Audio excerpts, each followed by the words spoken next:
அதே போன்று ரசூல் அந்த பசுமையான காரியத்திற்கு ஆர்வம் ஊட்டுறாங்க. இஸ்லாத்துல பசுமை ஏற்படுத்துற நிகழ்வு இருக்குல்ல, அதுக்கு நிறைய ஆர்வமூட்டப்பட்ட தகவல்கள் இருக்கு.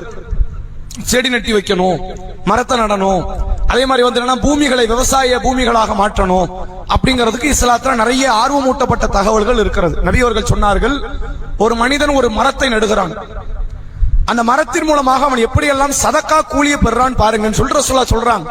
அவன் எப்படி அடைகிறான்னா, ஒரு பறவை கூடு கட்டும், நீ இடம் கொடுத்தியா அதுக்கு ஒரு சதக்கா. ஒரு பறவை வந்து நிழலுக்காக, ஒரு மனிதன் நிழலுக்காக ஒதுங்குவான், அது ஒரு சதக்கா. ஒரு பறவை அந்த பழத்தை சாப்பிடும், காயோ மலரையோ சாப்பிடும், அது ஒரு சதக்கா. நாளைக்கு ஒருவேளை இந்த மரம் இனிமேல் இருக்காது அப்படிங்கிற அளவுக்கு ஒரு அழிவையே சந்திச்சா கூட அந்த மரக்கட்டைகள் வேறு ஏதாவது ஒரு காரணத்திற்கு பயன்படுகிற இடத்துல இருக்கும்.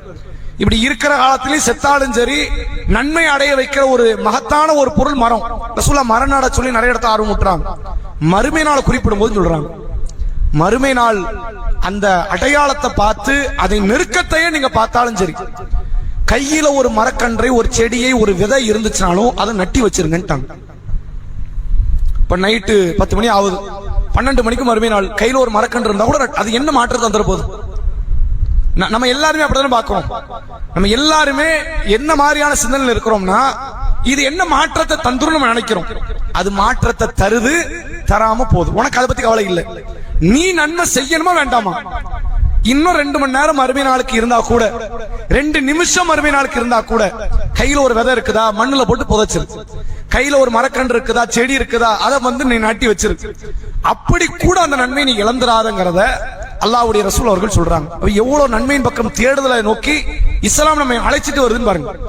அந்த நேரத்துல கூட நீ நன்மை விட்டுறாத, மறுமை நாள் வந்துருச்சு, பக்கத்துல வந்துருச்சு, நீ கவலைப்படாத, அந்த இதை நட்டி வச்சிரு என்பதை அல்லாஹ்வுடைய ரசூல் அவர்கள் பேசுகிற வார்த்தைகளை பார்க்க முடிகிறது. எனவே மறுமை நாள் நெருங்கிவிட்டது என்ற தகவலை நாம சொல்வது எதற்கு? ஒரு ஒரு ஒரு வித்தியாசமா கதையா இருக்கு, நல்லா இருக்கு அப்படின்னு கேட்கறதுக்கு இல்ல. அது நெருங்கிருச்சு, எப்பனாலும் நம்ம போயிருவோம். நம்மளால முடிஞ்சது நம்முடைய சூழ்நிலைகளுக்கு ஏற்றவாறு என்னென்ன நன்மைகளை நம்மால் செய்ய முடியுமோ அப்படி நாம நன்மைகளை செய்வதற்கான ஒரு ஆயத்தமை நாம் பெற்றுக்கொள்ள வேண்டும் என்பது இதனுடைய நோக்கம். இதை தொடர்ந்து